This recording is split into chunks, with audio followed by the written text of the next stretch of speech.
Assalamualaikum warahmatullahi wabarakatuh. Menyambung pembicaraan dari video sebelumnya, hal yang perlu diperhatikan dalam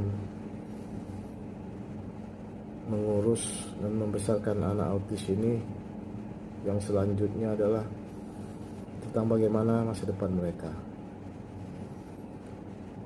Bagaimana kehidupan mereka setelah nanti kita sebagai ayah dan bunda mereka sudah tiada.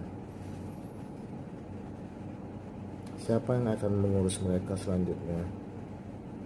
Mau jadi apa mereka? Dan bagaimana cara mereka untuk menjalankan hidup? Itu hal yang sangat penting, yang harus kita pikirkan, yang harus ayah bunda pikirkan. Karena bagaimanapun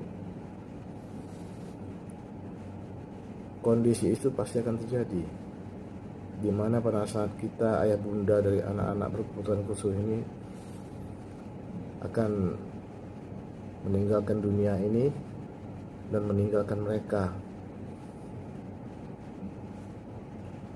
untuk tetap hidup di dunia ini tanpa ada yang menjaga, menuntun dan membimbing mereka.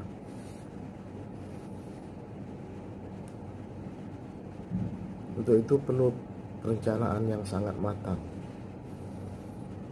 Karena kalau tidak ada persiapan untuk hal tersebut,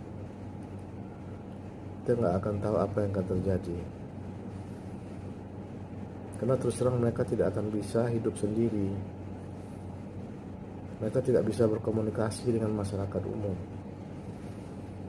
Mereka harus ada yang membimbing, harus ada yang mendampingi mereka untuk menjalani hidup. Kalau kita cerita tentang pendamping hidup, apakah mereka bisa berumah tangga? Nah, itu perlu pembahasan yang lebih panjang lagi. Apa mungkin ada, kalau khususnya seperti anak saya, seorang laki-laki, apakah mungkin ada perempuan yang bersedia dengan ikhlas terima apa adanya untuk mendampingi hidup anak saya sampai mereka tua nanti?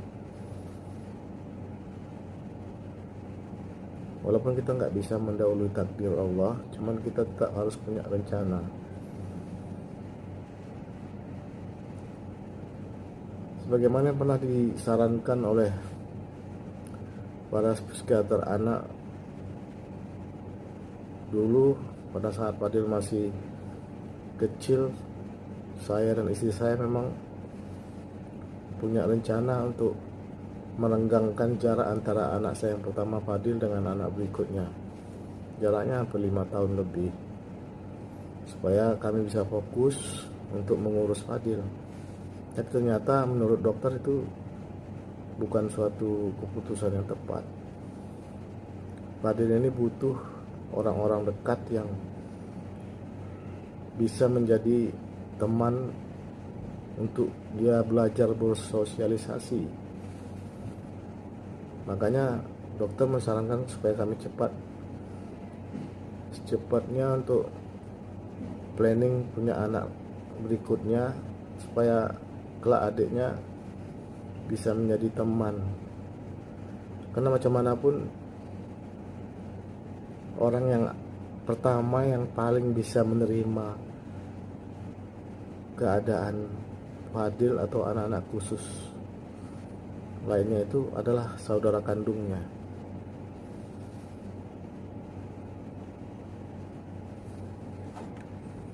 Jadi kalau menurut saya pribadi, rencana pertama yang harus kita buat untuk masa depan anak-anak kita yang berkebutuhan khusus ini adalah, kalau kita bisa dianugerahkan anak yang normal,